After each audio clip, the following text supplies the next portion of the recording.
Показвам ви новите сапунени рози в сайта на Свещоландия. Тези са малко по-различни от предишните, по-отворени, с по-различни листенца. Сега ще ви ги сравня.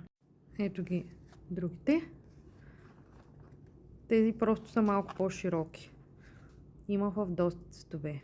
Тук виждаме една кутия с красиви червени. Я да видим тези. Лилави.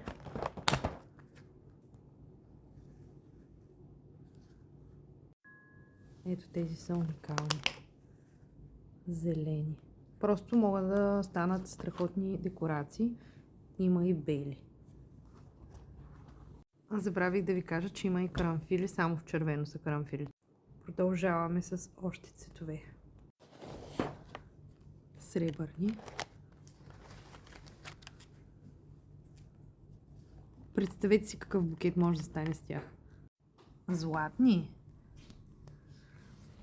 Тук има едни пепел рози. Светло-жълти, тъмно-жълти, няколко цвята червени. Всичко може да видите лично на сайта на Свещоландия.